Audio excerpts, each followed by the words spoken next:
ছোটবেলা থেকে এখানে আছি না, ওই জন্য সব ঝঞ্ঝাটের থেকে বাইরে আছি। ফালতু টেনশন নিয়ে লাভ নেই রাজনীতি। আমি যখন দেশে বড় বড় পার্টি অফিসে গিয়েছিলাম তো আগে, আমার দাদা অনেক দিন দিয়ে, আমার মেন যে মামা সে তৃণমূলের মানে ওখানে সব গ্রাম সামলায় আর কি তৃণমূলের। তো এখন মামা যে আছে, মামি এখন হচ্ছে পৌরসভার মেন, যে বলে পৌরসভা চেয়ারম্যান মামি হচ্ছে। তো আমাদের পুরো পৌরসভা এরিয়া। তো তখন আমি পার্টি অফিসে যেতাম আর কি, যখন দেশে যাই দেখা করে আসি কে কীরকমই ছোটোবেলার বন্ধু বান্ধবের সঙ্গে যেতাম। যে নেতা টেতা তারা বলতেছে, আরে নারায়ণ তুই তো অনেক দিন দিয়ে আছি, ভালো আছি বেশ, ওখানে এখানে মারামারি সব, কাজ পায়নি সব। তো আমি বলি আমার দাদা এতদিন ঘুরে ঘুরে কোনো কাজ পায়নি। আবার আরেকটা মামা আছে পঞ্চায়েত ছিল, আরেকজন মামা সিপিটি জাহাজ করে সে ছিল, আর একজন মিলিটারি পুলিশ বোম্বে ছিল, সে তার ঘরে এসেই আমি এখানে রয়ে গেছি।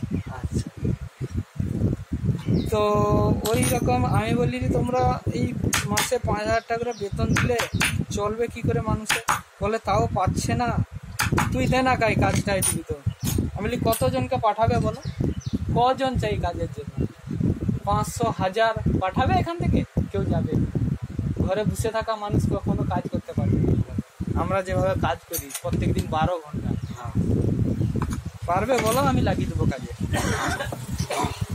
বলে আরে আমরা দিতে পারিনি, তুই তো দিবি বলছো, এইটুকুনি শুনে ভালো লাগলো। এইরকমই সব আগে দেশে ঘরে কি জানো তো, ওই ঝান্ডা যে তুলতে পারবে করতে পারবে সে কাজ পাবে, নাহলে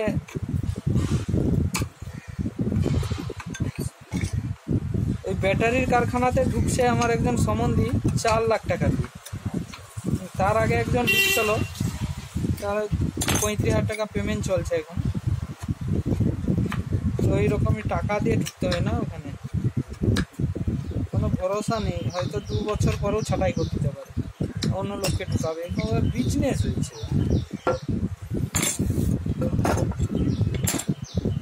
মেন কি জানো তো, আমি বলি আমি পার্টি অফিসে ডাইরেক্ট যে বলতেছি, পার্টি যে জিনিসটা না পুরো পরিবারকেও শেষ করে, ভাই ভাইকে আলাদা করে দেয়। এ বলে তুই আমার পার্টি আয়, তুই যত গন্ডগোল করছু সেখানে কেউ কিছু বলবে না, এইরকমই মানে পরিবারকে আলাদা করে দেয়। আমি অনেক ট্রাই করছি।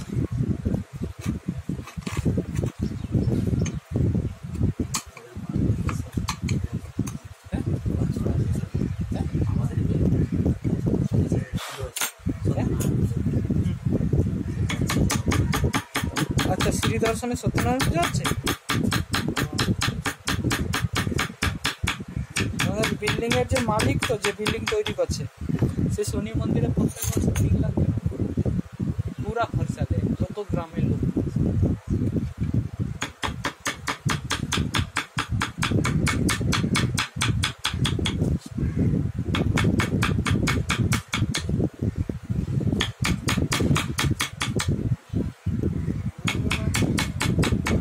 ছোটবেলা থেকে কাজে আসছি, 5 ক্লাস পড়ে 6 ক্লাসে গেছি, 6 মাস পড়ছি, তারপর পালিয়ে এসেছি।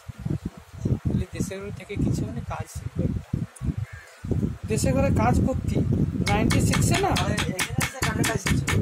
হ্যাঁ বোম্বেতেই শিখছি।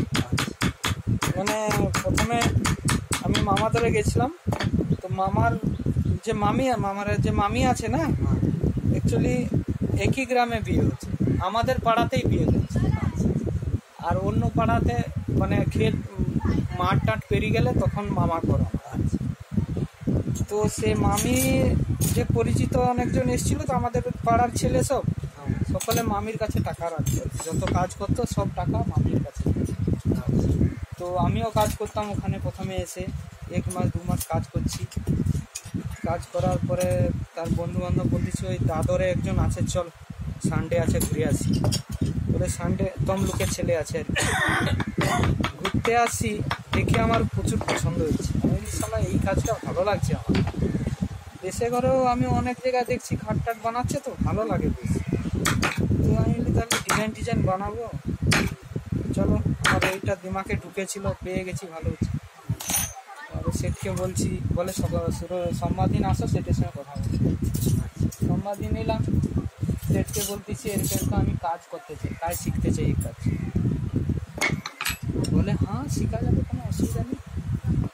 তমলুকের ছেলেরাও বলে এখানে কত লোক কাজ শিখতে আসে, শিখতেই পারেনি, পালিয়েছে। তো সেট প্রচুর ডেঞ্জার ছিল। তখন আমাকে বলে তুমি ইন্টারভিউ নিচ্ছে সেট, বলে তুমি কি জানো? আমি যা স্কুলে পড়াশোনা করতাম, ডিজাইন বানাইছি। কি বানাইছো দেখাও। বলে তুমি একটা প্রথমে গান্ধীজি ড্রয়িং করে দেখিয়েছি, তারপর নেতাজি সুভাষচন্দ্র ড্রয়িং করে দেখিয়েছি, বিবেকানন্দ, তিনটা ড্রয়িং করছি। বলে ভালো, খুব ভালো, চল কাল সে আ যায়। বলতো আমি বলছি আমার পয়সা লাগবে না, আমি শুধু কাজ শিখবো। এরকম করে গেছি। তো হাতে পয়সা ছিল 3000 টাকা, কাজে লেগে গেছি। হোটেলে খেতাম দাদরে,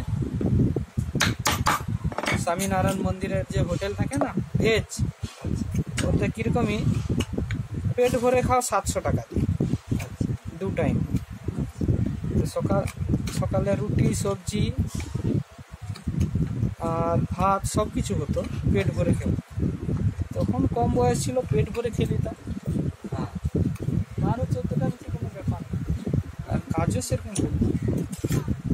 তো আর গুজরাটিদের রুটি না ছোটো ছোটো হয়, গরম গরম ভাইতিচা দিচ্ছে, ঘি দেওয়া।